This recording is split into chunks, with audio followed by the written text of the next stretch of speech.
My father taught me when I was 10 years old to be 100% honest in everything I do, and that's what I've always lived by. Edwin Cox was born in Mena, Arkansas in 1921. As a young boy, it was obvious he was born to be a businessman, and it all started at 10 years old. I sold Saturday Evening Post every Thursday morning, going to the train at 4 o'clock to pick up the copies. During the day, after school, I would peddle them up and down Main Street. I was extremely close to both my mother and father, and I knew that when I got out of college, I wanted to go in business with my father. In 1938, that boy from Mena was accepted into Harvard, but there was something about Dallas that captured his imagination. So he turned Harvard down and began his college education at SMU.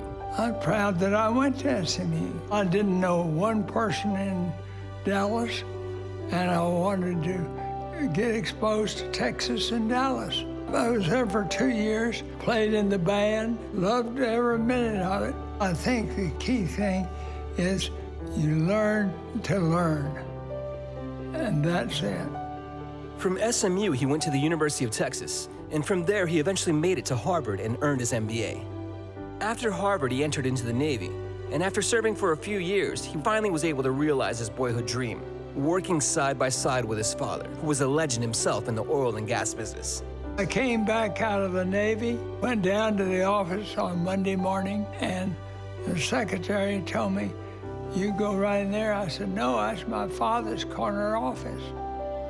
And she said, "No, he has moved to that smaller office next to it, and I am supposed to go in that corner, larger office," which I did, and it worked out just great.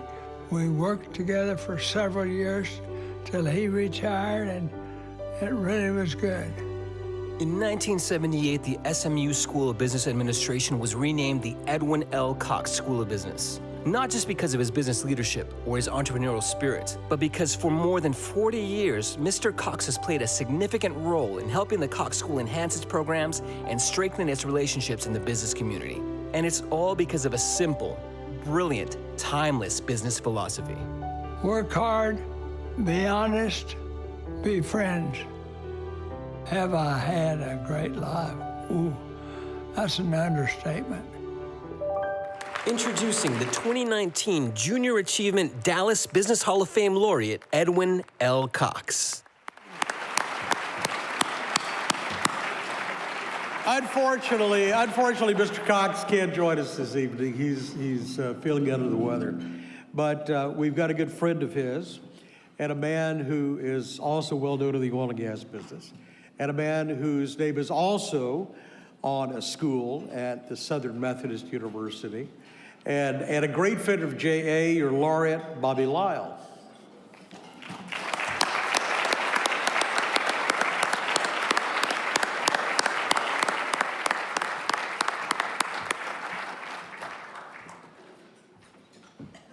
Don't step on the guy with the wine.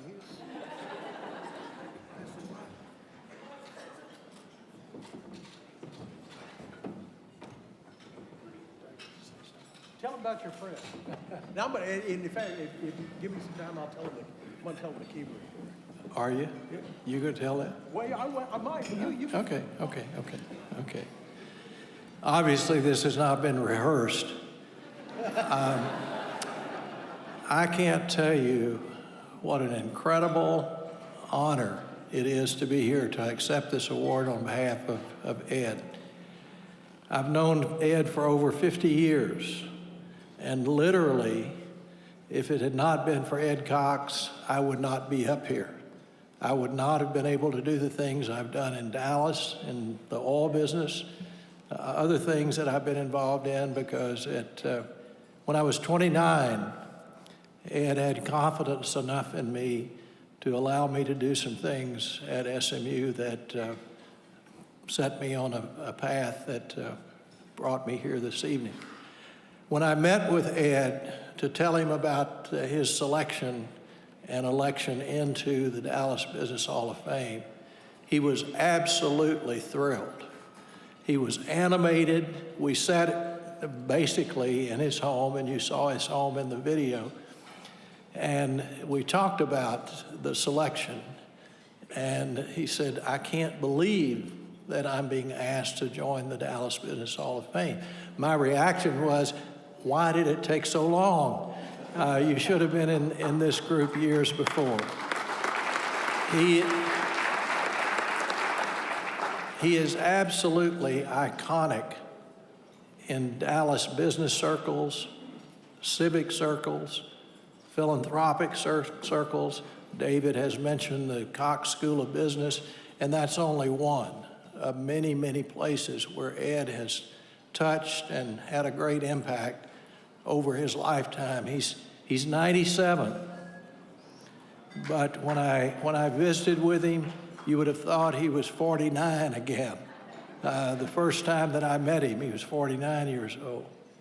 So he's excited. He is disappointed, of course, that he's not here, but he's excited about being inducted.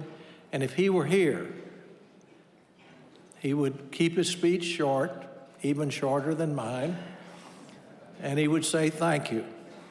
I don't deserve this, but thank you. I will accept it with gratitude, and I'm grateful to be joining people like John and like Mitch to be in this class of 2019. So on behalf of my dear, dear friend, Ed Cox, I will deliver this to him next week.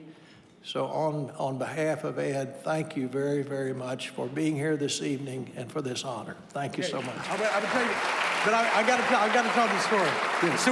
So we're getting. This is the. Now David's going to tell the story, and then I'm going to correct what David said.